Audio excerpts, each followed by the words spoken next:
but being the world-class expert there. So, but to go back to Melissa's question, I was originally made in Greece, grew up between Greece and the UK, studied engineering in my undergrad, electrical and computer engineering, and then went through a process of trying to figure out what I want to do in my life with a lot of trial and error. So initially came to Boston, did my thesis for my undergrad at the Harvard Medical School in biomedical signal processing. I felt that the process of doing research and trying to do potentially a PhD was not the right personality fit for me. So I ended up running as far away as I could from that, went to Tokyo in Japan. It was an amazing experience for me to be in Japan in 2006, 2007, because they had smartphones. And I saw first time how pervasive this technology would be for everybody else. Worked over there as a computer engineer, but realized that I was not that good at writing code. So it was probably too late for me to become incredibly gifted. It didn't come naturally, frankly. So decided to go back to school, went to Cambridge in the UK, and over there for the first time, I saw that tech and startups, the intersection of technology and entrepreneurship was something very intellectually stimulating for me.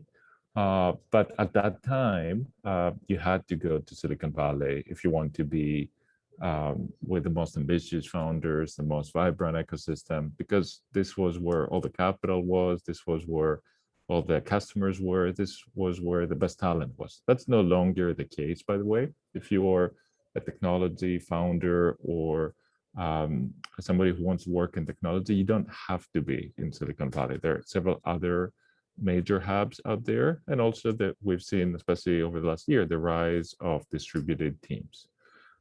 So I arrived in 2009 in Silicon Valley to go to Stanford, and by the time I arrived there, everybody and their mother were involved either in social networking startups or cloud computing, and successfully tried to do a social networking startup. But through that process, met a lot of good people, including some partners from General Catalyst, which is the current firm that I'm a partner with. I've been with the firm for a long time, over the last almost 11 years now. And we're in the business of investing in positive and powerful change that endures. Most of our capital comes from nonprofits, a lot of university endowments, and we're a multi-stage investor. So we write checks that range from a few $100K all the way to a couple $100 million in a single check. We do a fair amount of work investing in student founders through Rough Draft Ventures, one of the student-led VC groups that actually got started at Harvard, and my partner Peter Boyce launched it back in the day. And some of our very best companies were started by student founders back in the day. And there are more to come. Maybe I stop here. Yeah, perfect. That is so very interesting. Oh, sorry, Melissa, I cut you off. No, I was just going to honestly hand the conversation over to you, but awesome, Niko. Thank you so much for that introduction. Really, really would love to hear about what you're doing for student founders. It's incredible the amount of impact you're making through Rough Draft Ventures as well. And was just going to remark that it's quite interesting that in your time across VC, obviously a very rapid moving, fast changing landscape. And so it'd be great for Alice to kind of talk to that a little bit as well later in the conversation. But yeah, really happy to hand it over to Alice for the bulk of the fireside chat. Thank you, Melissa. And yeah, I've just found it so remarkable, and I think it's very interesting that GC is more multi-stage as a VC. And I had a question for you more about that, which is that in the early stages of your investing career, it seemed to me that you looked for mostly disruptive early stage consumer products. You now invest in companies that, quote from your company website, applying consumer grade experiences to business focused services. So when did emerging technologies become a big focus for you? Sure. So all of us, as I said before, when you're somebody who is a participant in the tech sector, especially in the venture capital aspect of it, you got to evolve. Doesn't matter if you go in being a world-class marketing person, knowing how to position and acquire customers for consumer companies. The moment you show up at a VC firm, literally, there are going to be 20 pitches every week that you're going to be receiving. And inevitably, if you're an intellectually curious person, you're going to start developing an interest and some good taste, hopefully over time, to decide where you want to spend your time on. So for me, in the early years of my career, spent a ton of time with student founders, and also I was very focused on understanding how the App Store worked. I was downloaded probably 50 apps every week. And it was a great time to be a young person in venture back then, because you didn't need to know anybody. You didn't need to have a great network. You simply checked out the App Store rankings and you could see which apps were doing pretty well. And then a lot of them were founded and led by first timers who also didn't have a network, didn't have a legacy in the tech startup world. So if somebody from a VC firm emailed them, most likely they would reply. So spent the first 3-4 years of my career just doing that. Then some of these companies ended up becoming what we now know as some of the leading consumer-facing companies, like the Snaps, the Discords we invested in, and some others that unfortunately would not invest in, like Instagram, Tinder, and many more. But of course, the moment that somebody does something and brings him and or her and their firm success, other people start replicating that. And also the consumer preferences change over time. So you got to evolve. So what I noticed was that quite a few of the most talented founders I was meeting back in 2015, 16, instead of trying to build consumer-facing companies, because back then the distribution for a few years became much harder, like the ability to acquire new users or customers became much harder because Facebook became more expensive, the app stores were cluttered, and people were not downloading any new apps. I noticed that those people started getting into SMB. I noticed that they started getting into building crypto-related companies. I noticed that they were excited to build companies in the future of workspace. We're just bringing the playbook of consumer web company building to building some enterprise products for very cumbersome workflows and really tricky to navigate use cases. So the benefit of being somebody in venture capital, especially the early stage aspect of it, is you just have to follow the talent. So if you have a good pulse on what the most ambitious founders, the voracious learners are interested in, and you take, call it, 20 meetings a week with this kind of crowd, I mean, you don't need to be very smart. You just see where the puck is going. And it's a question of, hey, who are the individuals who are obsessed with solving a problem their own way? And if you meet them and after a few meetings, you are constantly thinking, what if she or he is right about what I heard? Maybe that's a new category that you want to be spending some time in and already have found somebody to place a bet on. So for me, this has been the story of my venture capital career. Just follow the most incredible talent that we can come across. And what better people can I think of than first-time founders? Because those individuals do not have the legacy, but they have insanely creative imagination that has been not cluttered at all by failures and things that were tried in the past and didn't work out at the time. And also, a lot of the first-time founders tend to be immigrants as well, or come from underrepresented backgrounds. So they will have to work much harder because that's how they've gotten where they are in life.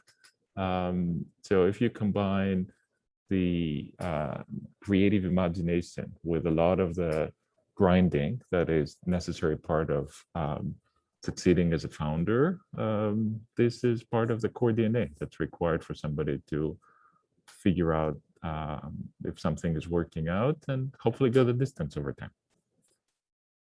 That is so interesting. I just wanted to follow up on what you mentioned, because I do know that we have quite a few like consumer focused and consumer directed startup founders in the audience right now. And you mentioned that it's becoming increasingly difficult to, ensure that market penetration is successful, especially directly to consumers. It's becoming more expensive. It's becoming more convoluted. So what advice do you have for founders and for startups that are looking to grow in that space? Yeah, so I would say that broad statement is certainly true, but the pain is kind of easing now because we've seen the emergence of new distribution channels that still are relatively not super exploited by big brands and companies that have a lot of money to spend on. So, for example, if you're somebody who is building a consumer-facing startup right now, especially in the media, online community world, or a new direct-to-consumer brand, TikTok is a very good place to do stuff.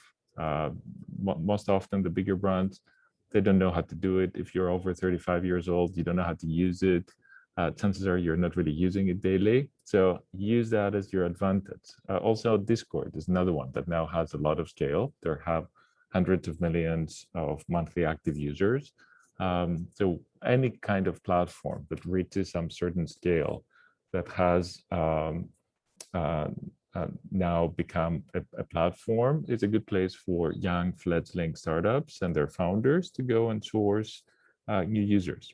Maybe Clubhouse is another one that over time becomes bigger, TBD.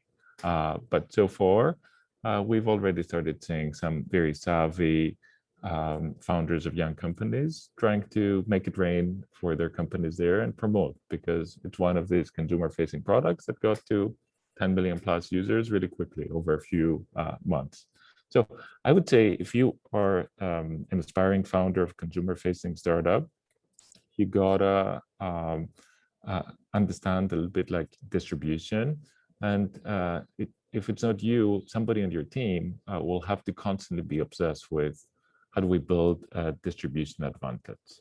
And it's ideal if, well, one of your teammates, if it's not you again, to be somebody who has a knack for marketing, growth hacking, community building, or a combo of all these things.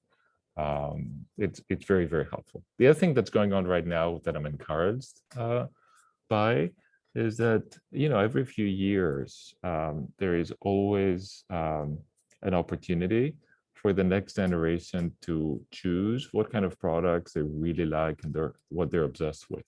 Because if you're somebody in your teens today or like a young college student, you had a very different upbringing than the millennial generation that I belong. For example, like I didn't grow up playing Minecraft, then Roblox, then doing some Fortnite stuff. I didn't go through that journey, right? So as a result, whoever is on the younger side, the expectations they have about the products they're using as they mature is very different. Also, young people don't want to be on the same products and networks with their older siblings, their parents, and all that stuff. So that presents an opportunity too.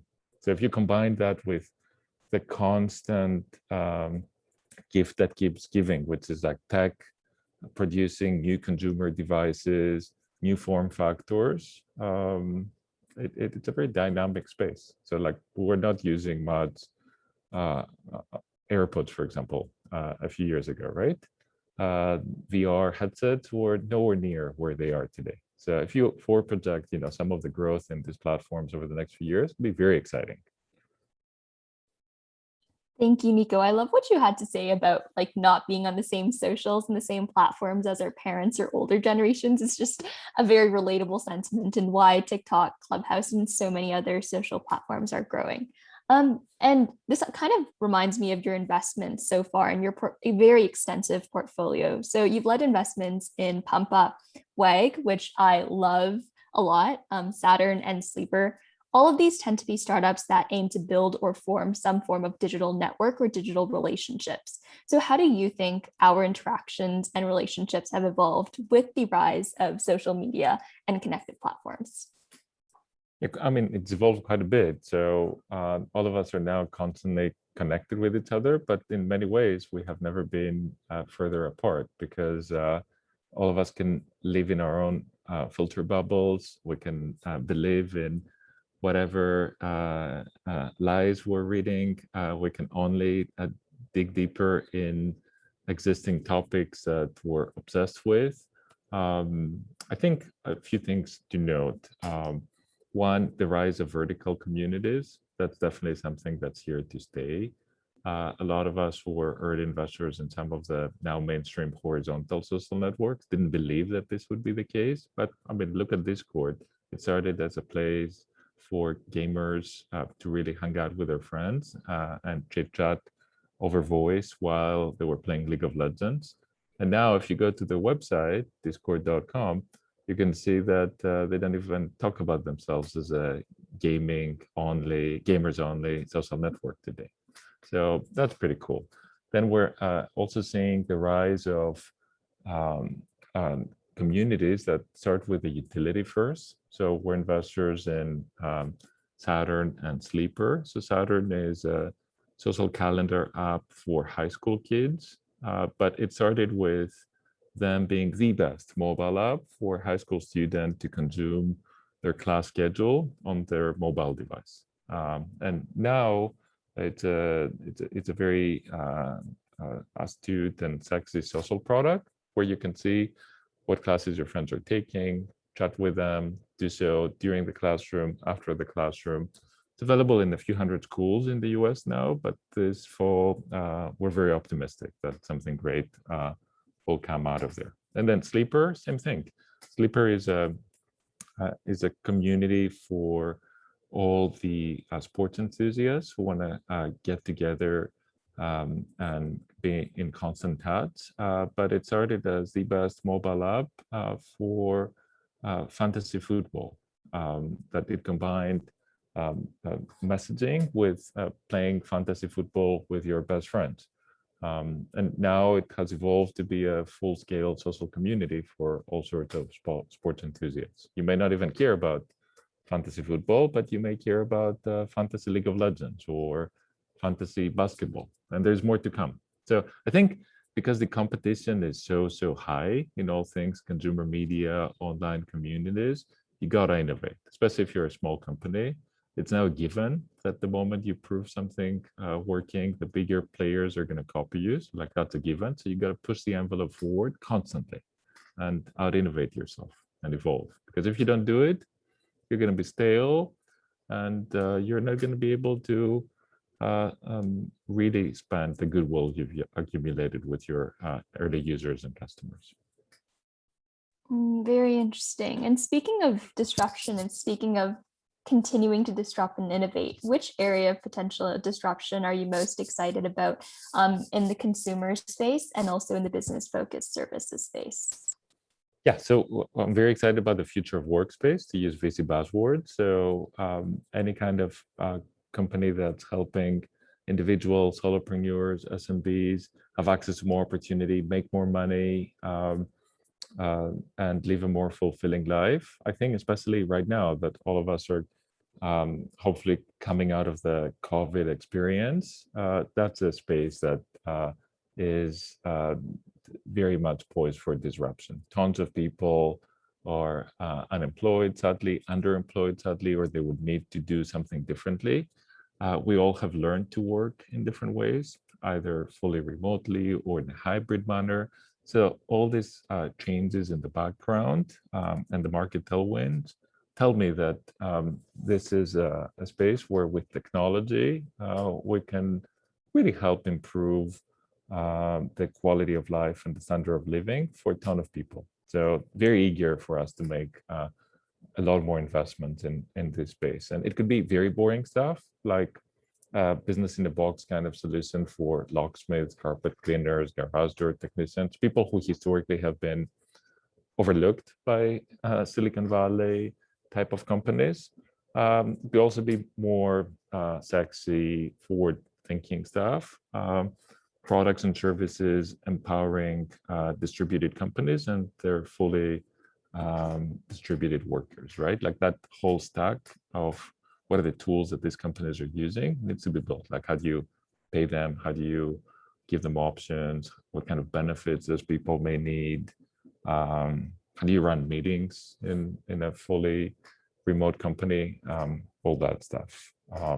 And then in terms of another business sector that we're very active making investments in is the healthcare sector, which is probably the largest sector in the US economy. I think COVID showed us a lot of the weaknesses, but also showed us a ton of the potential of how things could be done differently. So, for example, a lot of people wouldn't be that keen now to go back to see a doctor for something minor. You can easily do that with telehealth. We've also seen that quite a few of the direct-to-consumer companies in that space are doing very, very, very well, like our portfolio company, Raw Health, for example. And then there's so much more business software that's required to be used by healthcare organizations to free up the time from doctors and nurses who have been, frankly, slaves to using the legacy EHR systems. So when you go and see a doc, they don't even stare at you now. They are in front of their computer screen, filling in a lot of cumbersome forms. So I think there's a lot of opportunity and interruption in that space.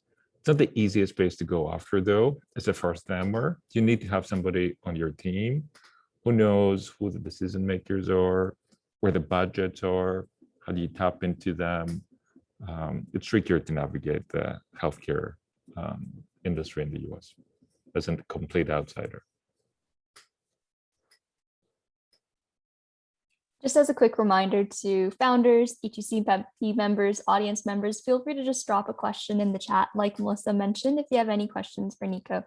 But to shift gears a little bit, I wanted to ask you more about, the people behind VC, what it means to be a person in the startup space. And you have an incredibly diverse set of experiences in various sectors, in various countries. How much do you value breadth and variety of experience over specialization? Or to put this another way, what are elements that you look for when you're assessing the team of a potential startup that you might be investing in? Yeah, that's a question that our answer is constantly evolving. And I have the benefit of working with phenomenal team of partners at GC who have a lot of experience, and they pick up different traits as we evaluate founders that come in and pitch us for capital. So a few ideas that I can share. So especially with first timers, we're looking for individuals who are very eager and active learners, because if they get started trying something new in a very rapidly evolving space. Obviously, they're not experts. We don't expect them to be experts, but a few years down the line, we would definitely expect them to be experts, because if it's not going to be them, the competition is going to eat them alive, or unfortunately, that space may run out of favor, and they won't be able to adapt and pivot to something new. So that's number one. Like, we want to be partnering with founders who are learning animals, who treat every meeting, every decision, every customer interaction as a learning opportunity. The second one is, some people call it authenticity, some others call it paranoia, some others call it having a North Star. There should be a deeper reason for somebody to do a company. It's really hard. There are a ton of ups and downs. I know it sounds like a cliche, but like, very often founders who feel very lonely find themselves in a situation where they're saying, oh my God, I can't believe I'm doing this. Like, I'm going to be unsuccessful. And constantly have that fear of being unsuccessful. So basically, we're looking for individuals who have that authenticity. So whenever things are really hard, they can remind themselves why they're doing what they're doing. If I were to choose a third attribute that we're looking for in founders that we're evaluating, is their ability to tell a very compelling story, or, in some instances, even create a reality distortion field. Because we've seen again and again when we do our portfolio reviews that founders who are exceptional storytellers, who can paint a very detailed picture of how the future is going to look like, they constantly punch above their weight. They can get investors excited. They can get the press to write about them. They can close better potential recruits who normally the company wouldn't deserve. In other words, they can buy more time for their companies and themselves in order to create a pattern of success.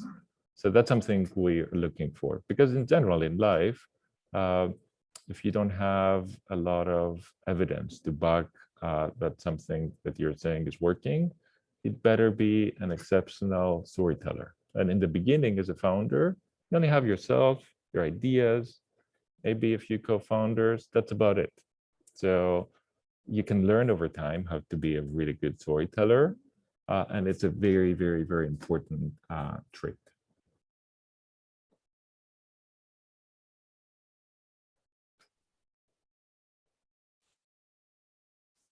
Thanks. As a VC, my next question is more about like, oh, sorry. And I see some questions are coming in too. So what you tell us, Alice, if you want to make this more interactive, or we can continue, whatever you want. Yeah, perfect.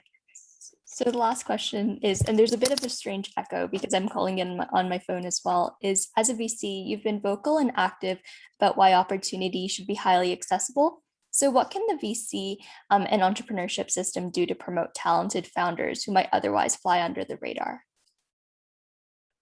Yeah, we can do quite a few things. Number one is be open-minded to invest in people who cold email us. A lot of VCs, especially the established ones, oh, I don't want to talk to anybody unless it's been introduced by a trusted connection of mine. I think that's BS, because especially with new sectors that are evolving and emerging that you never knew anything about it, if you just expect your network to really feed you with these opportunities, it's frankly really unlikely, or it's going to be very late. Secondly, we can always do a better job recruiting many different types of people to our firms. And the reason why I'm saying that is because if you have diversity of thought and we have enough surface area internally, then we will be much better at understanding exactly what a lot of dreamers, especially first-timers, are pitching us when they come and join us on the Zoom meeting or in the old world at our offices. It's really harder for somebody to resonate with something that they've never seen or they haven't heard anybody talk about, right? Whereas if you have a team with a lot of diversity of thought, the chances of being like, oh, yeah, that's something that's really happening in a certain part of the world or for a specific age group, and then be like, maybe, you know, that's something that can truly become mainstream behavior. There's a business to be built here. So that's number two. Number three, we also can do a lot of thematic investing or have a prepared mind for looking into sectors that today may look a little bit on the fringes, and may also not be the ones that are getting picked up by the Silicon Valley crowd. But in investing, as you all know, the recipe for success is to be contrarian when you're making the investment and right over time. So obviously you don't, or very often contrarian, but then nothing works out, so it's a failure. But if you choose sectors that in the beginning very few people care about and you have a prepared mind for them, maybe a few years down the line, they become very successful. And that's the benefit of having a portfolio and being able to make quite a few bets. So as a VC, that's the advantage you have over founders. Whereas, you know, when you're a founder, unfortunately, you have a portfolio of one. But of course, if you're successful, you'll do much better than your investors in your cap table. Niko, we have a question from one of our founders in the audience. So Veridance asks, what advice do you have for a company that pivoted from a transaction business model to a SaaS business model? Yeah, it's hard to answer that without knowing the specifics. What I would say, though, is that a lot of the companies today, they have a hybrid model. Obviously, you need to have a strong footing in whatever the primary business model is going to be. But frankly, you know, every company now that's a SaaS company is more or less becoming a fintech company. And as a result, they have a pretty hybrid model. So you may start as a company that is, let's say, marketplace. So you make money from transactions, but you realize when you're building on top of Stripe, that, oh my God, I can do instant payouts and pay, let's say, the supply side of the marketplace. And as a result, you can make some money from there. Where you may realize that, okay, we're a marketplace company, but a lot of the transactions that are happening, we don't want the supply side of that marketplace to be taking the money out of the system really quick. So let's have a wallet where that money can be saved for some time. And then you can add some other services where you can help those individuals spend the money. And then again, make some of it while they spend it, or add some benefits that they can be paying customers of. For example, in the case of a labor marketplace, where you can provide health insurance as a benefit, and in that case, you could evolve and become a little bit like a SaaS kind of company. Anyway, just painting some ideas of how the world is rapidly evolving in terms of business model choice. That's very insightful and very helpful for especially the aspect of being interested or aware of the fintech element of SaaS business models. Our next question comes from Julia, which is, what is the biggest misconception that you've noticed among pre-seed and seed stage startups? Well, the lines are really blurry to me. I think it's more we investors trying to come up with these definitions rather than the founders actually themselves when they're pitching the companies. But because if you're an angel, you can write really small checks. If you're a solid GP, you can write some bigger checks. If you're a pre-seed fund, you can raise more than 10 billion bucks. You can write up to 300K. If you're like a micro VC, you can write up to like $1 million check, $1.5 million. So I think it's VCs, who come up with all these stupid definitions. In my mind, founders who raise a few $100K are definitely, like an angel funded or like pre-seed stage company. If you can raise more than $1 million, $1.5 million, then you have certainly the ability to fundraise and certainly a plan to actually go out and spend it over the next, ideally, 18 months. So you can make a lot of progress. So I would say as a founder, you got to work on your storytelling fundraising abilities, because it's going to be a massive asset. So if you can raise $2-3 million for the same dilution that somebody else could raise $500,000, I'd rather choose option one, right? But not everybody can be in that fortunate position. Thank you. I believe Melissa will now turn off the recording for a slightly less unmoderated Q&A session. So everyone feel free to just turn off your mics and jump in if you have a question for Niko. Yeah, wanted to make sure that you all feel comfortable asking more personal questions about your startup's development without it being like on YouTube or whatever. So feel free to introduce like what you're working on, maybe what stage you're at, and like maybe a current challenge or an issue that you're grappling with that you would love more clarity around. Niko has a lot of expertise around media technology, both on the consumer and enterprise side. And I know a lot of you are doing like B2B SaaS, consumer social. So definitely feel free to like make this a really informal setting. No need for it to be like really like formal or anything. So let me pause the recording. Is it pause or stop? It's stop recording, right? Yes, stop. Okay, I'll stop the recording.